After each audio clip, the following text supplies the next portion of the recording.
President Oaks, brothers and sisters, it's good to be home.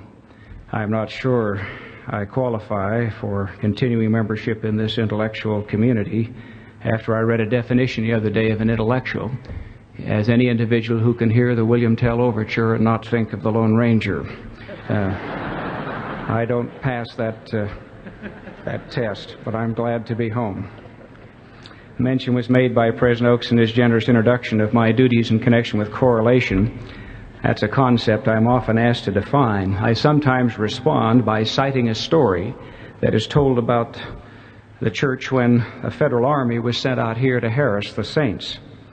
The brethren had decided on a policy of irritation without violence, and in keeping with that policy, Porter Rockwell and Lot Smith were dispatched to a distant army camp where Lot Smith was to secretly and quietly remove the pins from the army's wagon wheels, while Porter Rockwell was to drive off all the army's horses.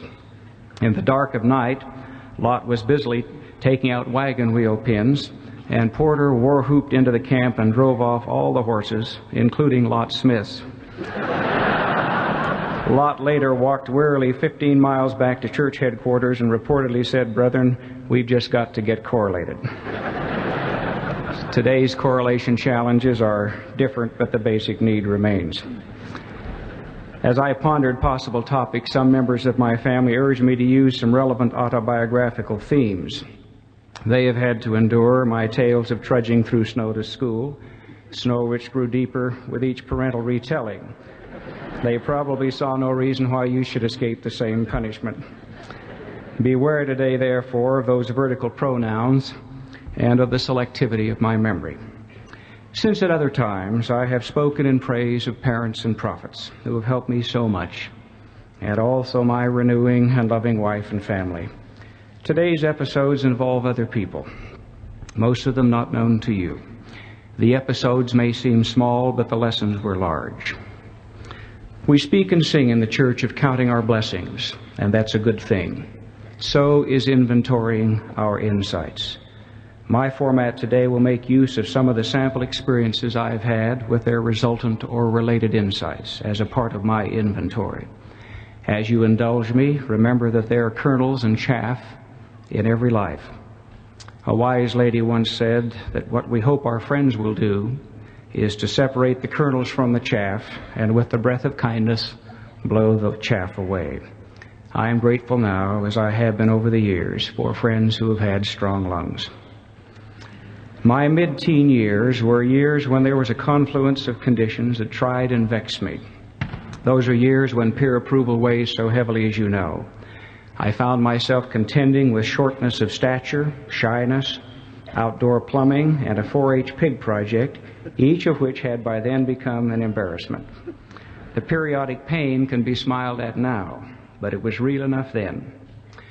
Programmed by doting uncles and by myself in early childhood to love basketball and to aspire to become All-State, I had, until this period of my life, been more adept at basketball than most of my peers. Soon, however, I started not making the first string, and then the second. It was a bitter pill. This failure for the first time to achieve athletically, cruelly combined with other indications that I was, for the first time, outside that hard-to-define but seemingly sweet inner ring. It was a time of long thoughts. Somehow being at home feeding the pigs was not like working out with the varsity, especially when the boy down the block, whom I had helped briefly learn to play basketball, was where I wanted to be. He went on to be the All-State player which he deserved to be designated. During this period, I noticed that recycling regrets didn't change reality. Pawing through the past is not productive. This period was a time when my aspirations got diverted to the world of words, where there were teachers who would not let me pass without genuine achievement. I honor and sustain them evermore. Thus an insight dawned, not all at once, showing me that too much attention to what might have been actually gets in the way of what still can be. Those valleys you and I are sometimes in are really the sloping sides of hills to be climbed with as little muttering as possible. In the spring of 1945, I was on Okinawa as a frightened and barely adequate infantry replacement, concerned with victory to be sure, but very much concerned with selfish survival. Japanese artillery pieces had tried for several days without success to hit the little plateau on which our mortar squad was located. Then one evening, they dropped 3 shells on us. They had finally found the range, and we knew it, and surely they knew it. Since one of those shells fell just several feet from my foxhole, I was stimulated, as you might imagine, to intense prayer, full of promises. Strangely, no more shells fell near us that evening, at the very time when more shells should have been fired for effect. Foxhole faith brought some blessings that evening, but it caused me to make some covenants which I am still striving to keep. I have often wondered, had the Lord that night not only blessed me as he did, so clearly and mercifully, had he also told me to be of good cheer, for not only would I live, but one day, just a few ridges away, I would preach the gospel of Jesus Christ to an LDS chapel full of members. I wonder if I could have managed that perspective. Probably not. Yet that is precisely what happened in 1973, 28 years later, as I was privileged to go back to that spot, which for me is a sacred spot. Sugarcane has since covered the little plateau, but not my poignant memories of Okinawa, the bloodiest battle in the Pacific. 2 insights emerged. First, it is naive to think we can repay God for his blessings. I am more and more in debt to him now than I ever was in 1945, and I will be forever. God blesses according to law, but out of all proportion to the ratios we mortals reckon by. Second, along with believing in the gospel, we need to believe in our own possibilities, not as to status, but as to power to do good. God could surprise, yes, even stun, each of us here today if we could manage such divine disclosures. Such must usually be kept from us or can only be hinted at for now. But specific and special opportunities are pending for every person here today, if we can trust God and do each day's duties and bear our present pain. We can't walk a straight and narrow path in the dark. Hence, God gives to us the gospel, by which we get direction, motivation, and illumination. But there appears to be no point, I learned, in God's illuminating the trail beyond where our eyes of faith can now see. Several times in early manhood, friends who probably did not know then that what they said had such an impact gave me rather specific and encouraging words, prospective praise.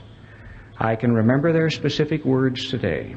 Incidentally, I have since told each of those friends who is still living how helpful they were. You and I listen so well when we're ready to hear. These friends, like good outside auditors, confirmed my net worth and also pointed to possibilities for service in ways that were both timely and tender. Sometimes, in the mutual climb along the straight and narrow path, brothers and sisters, we need friends to shout warnings to us or to give us instructions. But we also need those moments when warm whispers can help us to keep putting one foot in front of the other. Good friends can give us the gift of approval and acceptance and of perspective. How many of us have rendered that specific service for someone this month? How long has it been since you have been the recipient of such a gift? Perhaps too long in both instances. Deserved specific praise is the ingredient of fellowship, of commending Christians. Several times in our early marriage, I was thrust into close church or professional association with those of whom I had, for one reason or another, been critical. In one case, less than worthy words had fallen from my lips only a day or two before a call came to work with that individual, a development which turned out to be a rich and happy experience. In such circumstances, pride goes first, then comes reluctant reclassification, and finally appreciation. It has happened to me several times in life. It's helped to teach me a recurring lesson. God gives to us the lessons we need most, not the ones we think we need. Also, often that which we resist learning vicariously, we must learn the hard way, experientially. But there is a learning efficiency that comes with being humble per se, because of the Word, instead of being compelled to be humble and to be open. I am so grateful I was not deprived of such associations, which will, I trust, be eternal. The Christian receives a customized curriculum in life, which is but one of many signs that we have a loving and knowing Father in heaven.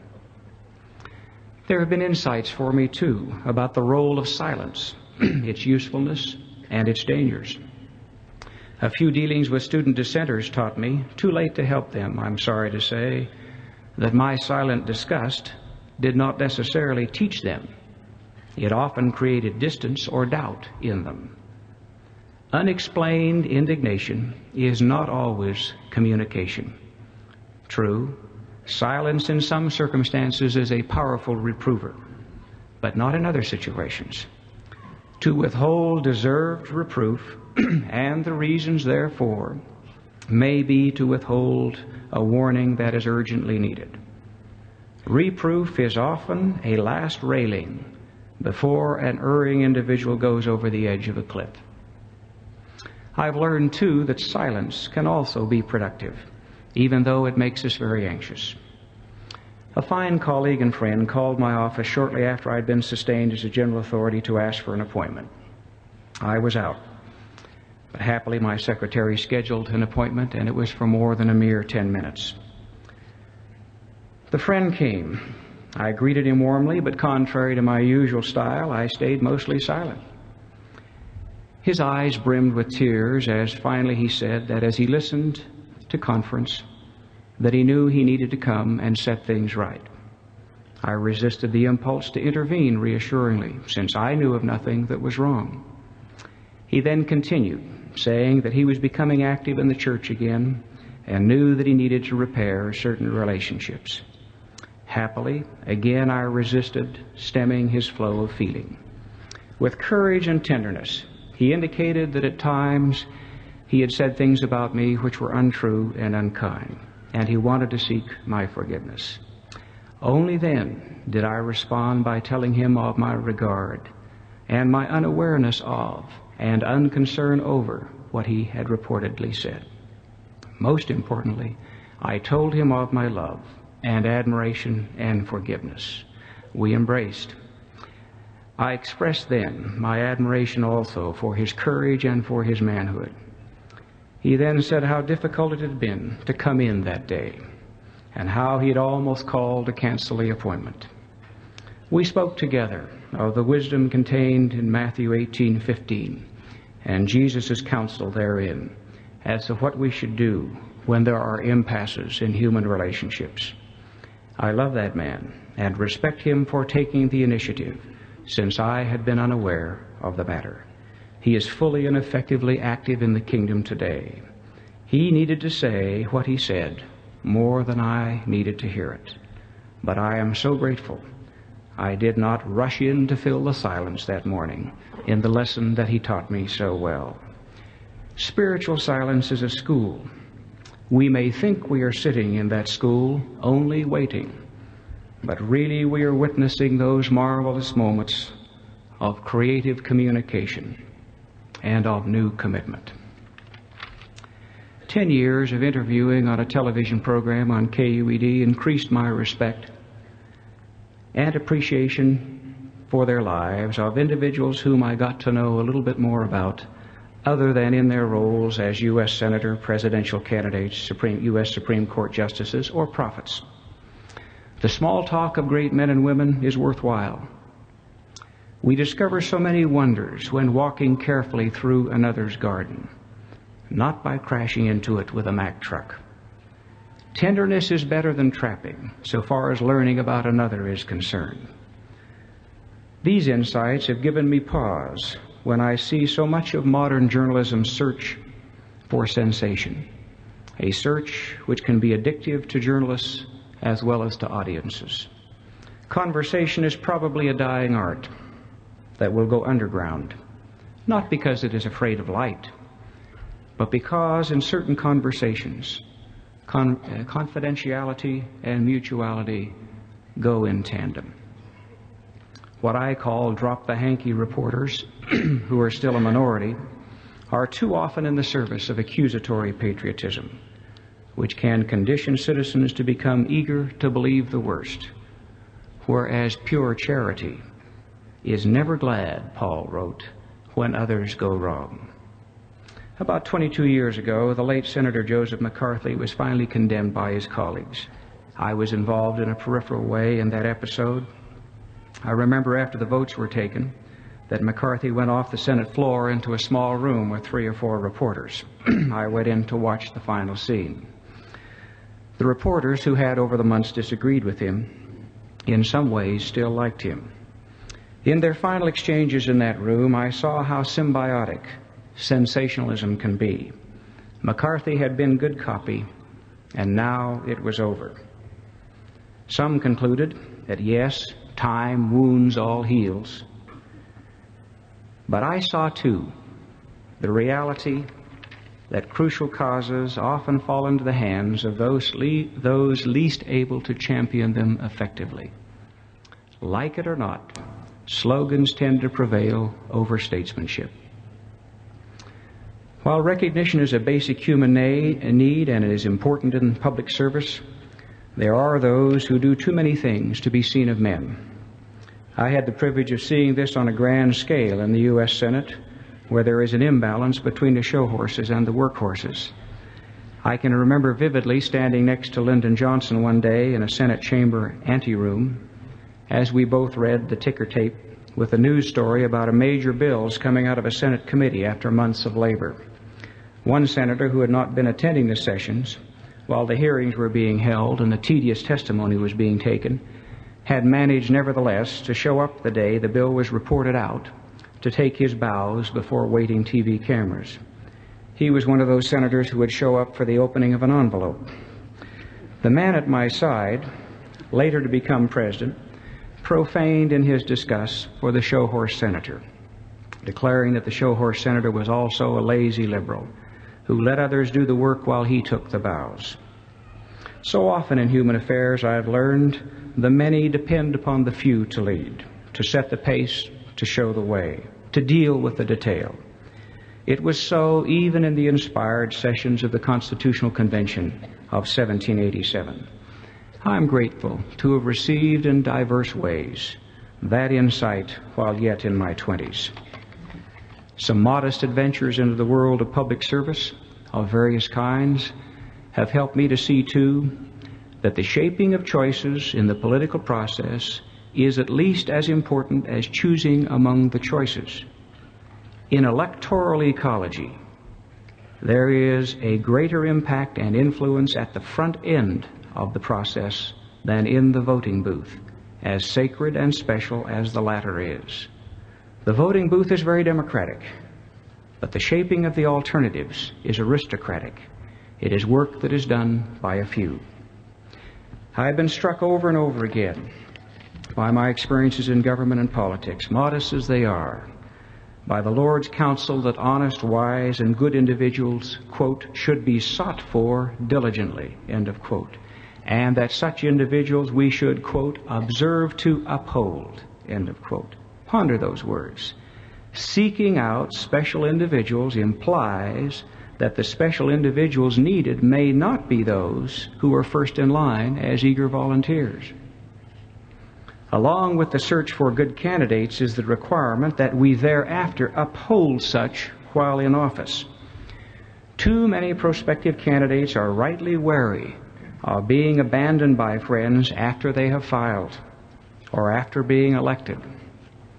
It is all so much more than just going to the little voting booth for a minute and being 60-second citizens. Lazy citizens who then complain about the choices confronting them are like those who ask not to be disturbed until time for dinner and then sit down to a spare meal and complain about the menu. when they have consistently refused to plant, cultivate, and harvest the garden from which the meal comes. Public service has also helped me to appreciate my many non-LDS friends, whom I have found on the whole to be caring and thoughtful individuals. They are able to understand when we must differ without jeopardizing what we have in common, which is so very much. My non-member friends have so often met me more than halfway in our common causes. I do believe the gospel gives us some insights which are not easy to transmit, such as how vital appropriate early life experiences are and their impact on society's institutions later on. We know that it is in the family wherein all those virtues on which society depends are first and best developed. For instance, self-restraint, the commitment to work, doing one's share, compassion for others. Like it or not, society and the state will mirror our homes. I wonder, speaking parenthetically, if we had it to do all over again, if we wouldn't rather have been able to prescribe family home evenings for families in Germany's years ago, when men like Hitler were being shaped and twisted. I think I'd rather have been able to do that than to have written the Constitution for the Weimar Republic, in terms of what really matters. In any event, on such issues, we Latter-day Saints are often responded to a little like John the Baptist. Minus such fundamental insights, I fear that as conditions worsen, many will react to the failures of too much government by calling for even more government. Then there will be more and more lifeboats launched because fewer and fewer citizens know how to swim. Unlike some pendulums, political pendulums do not swing back automatically. They must be pushed. History is full of instances where people have waited in vain for pendulums to swing back. A little experience with federal and state bureaucracies has taught me that such bureaucracies are inhabited by basically good civil servants, onto whom voters have pushed too much power for their good or ours. What we unwittingly court in such circumstances is learning again, painfully, that almost all men can't handle authority without abusing it. Whether or not the American people, regardless of party, can tame their governments is yet to be determined. But sunshine laws alone will not do it. If citizen appetites once aroused merely look to a new agency to do what a disestablished agency once did, it won't be enough. Addicts can always find new pushers. In one of those illuminating but sad stories that would be funny if it did not involve something terribly important, Peter Drucker tells us that the Tsar of Russia in 1914 had ordered a general mobilization to fight the Germans. But then he had second thoughts about it. The Tsar called in his chief of staff and asked him to halt the mobilization. The general answered, "Your Majesty, this is impossible. There is no plan for calling off the mobilization once it is started." Perhaps World War I might not have been any different, regardless of what the Russians did. But the sweeping events flowing out of the collapse on the Russian front, paving the way for the rise of Bolshevism, deserve to be pondered in the context of that stupid bureaucratic rigidity. I remember all too well a brief experience in one federal department when it reached a point in our little shop when the methodology of filing came out by directive and assumed a preeminence over our primary tasks. This trend was symbolically accompanied by the domesticating appearance of sweet potato foliage on the desk, which was accompanied by my disappearance from that department in search of better tasks. Nest building may be natural, but taxpayers need not supply both the twigs and the worms. Yet we need some institutionalization, even in the kingdom. Random goodness is by itself not enough to resist the march of evil, which takes its victims without pity or remorse. How many of the tens of thousands who went to help victims of the flood would have made their way individually to southeastern Idaho to help without the church's organization of that concern? I am grateful that God has so organized us and that He has given us specific things to do. Otherwise, we would be like the lonely sharpshooters trying to slow the advancing army of evil. Sharpshooters can delay the enemy heroically, but such solitary souls are not the way in which counterattacks are mounted.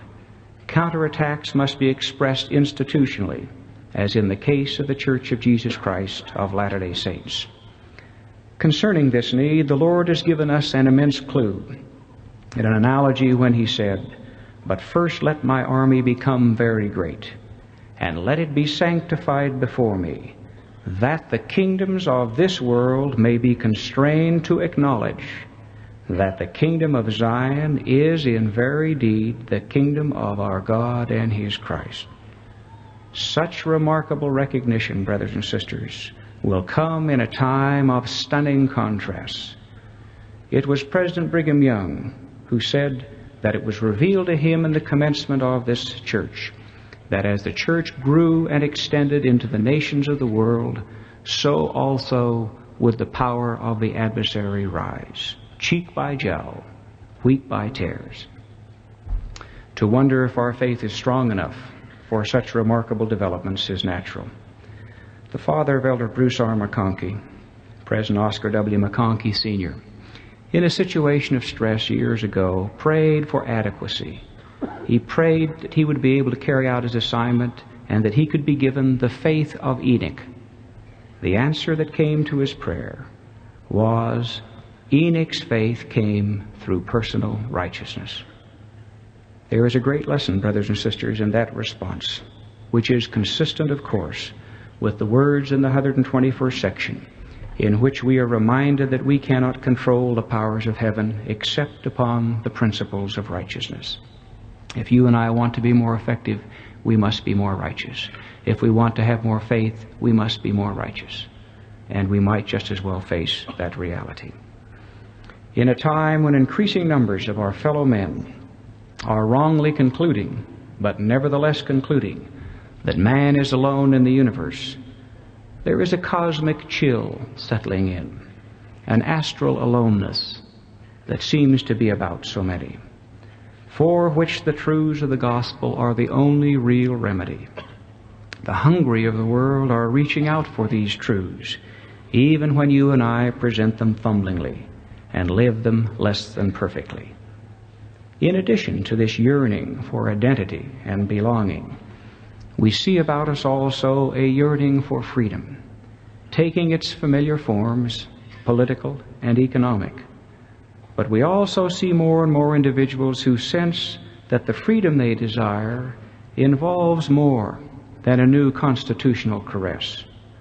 Thoughtful souls see that something even deeper is involved. So many have erred, thinking that freedom included both freedom to obey or not to obey eternal laws, and thinking wrongly that it included freedom to change those laws. Not so. Ultimately, freedom involves a choice between eternal alternatives, but not the altering of the alternatives. We can choose wickedness or happiness, but not wickedness with happiness. A confused Cain, a vain Cain, not only murdered his brother while they conversed together in the field, but also gloried in the murder of Abel. When in a Tarzan-like utterance Cain said, probably shouted, "I am free." So often violence creates the illusion of freedom or possession. So often sin creates a momentary illusion which those involved are taken in by. I have never been able to erase from my mind the boasting words of army buddies following their night of adultery, which I heard while trying to go back to sleep on an army cot no further away from here than Camp Williams. I saw the shame of several of those same men in the days and weeks that followed. It seemed to me then, as it does now, that the raucousness and the shouting of sin, the Cain-like glorying in it, is also the sound of pain, trying both to reassure itself and to erase itself. I have found, too, that it is better to trust and sometimes be disappointed than to be forever mistrusting and be right occasionally. This is to endorse empathy, not naivete. Neither is this to suggest that our fellowship be flaccid. The finest of friends must sometimes be stern sentinels who will insist that we become what we have the power to become. The no of such stern sentinels is more to be prized than the yes of others. God's seeming sternness is actually a sweetness beyond our comprehension. Petitioning and prayer has taught me that the vault of heaven, with all its blessings, is to be opened only by a combination lock. One tumbler falls when there is faith, a second when there is personal righteousness, and the third and final tumbler falls only when what is sought is, in God's judgment, not ours, right for us. Sometimes we pound on the vault door for something we want very much, in faith, in reasonable righteousness, and wonder why the door does not open. We would be very spoiled children if that vault door opened any more easily than it does now. I can tell, looking back, that God truly loves me by the petitions that in His perfect wisdom and love He has refused to grant me. Our rejected petitions tell us not only much about ourselves, but also much about our flawless Father. You have been patient with these reminiscences and with this very partial inventory. May I suggest you try counting not only your blessings, but also inventorying your insights from time to time. And it will surprise you what the Lord has done in teaching you things you so much need to know. Nourish your spirits, brothers and sisters. Your spirit can drive your body and your mind beyond the borders now known to you. I remember vividly reading the lines that went as follows. Over 100 years ago, a sailor walked down the streets of Portsmouth with one arm and one eye and a persistent state of nerves, and unable to tread a ship's deck without being seasick. Indeed, he would have probably given up, except his name was Admiral Lord Nelson. Now, brothers and sisters, the Spirit can drive the body beyond where the body first agrees to go. The Spirit can enlarge our mind beyond borders we think are fixed, which are not really fixed, which are movable. May God bless us, to cherish the insights He has given us, to live in such a way that new insights can flow to us. And as we count our blessings, to inventory those insights also, and in appropriate ways, to share them with others where they may be helpful. I witness to you, as I have so many times before, and which I always do gladly, that the Church of Jesus Christ of Latter-day Saints is the Church of Jesus Christ. It is a living church, not a dying church. It is built upon not partial truths, but the wholeness of truth as God has given it to us. May He equip us individually to rise to that kind of discipleship which will make so many demands of us in the years ahead, when that time will come, in the lifetime of many here, when the people of the world will in fact acknowledge that the Church of Jesus Christ of Latter-day Saints is in fact the kingdom of our God and His Christ, that it is just what we have said all along it is. What high promises, what soul-stretching experiences await us. May we so live and so comport ourselves that we can not only be there to witness them, but accelerate their completion and fulfillment, I pray, in the name of Jesus Christ. Amen.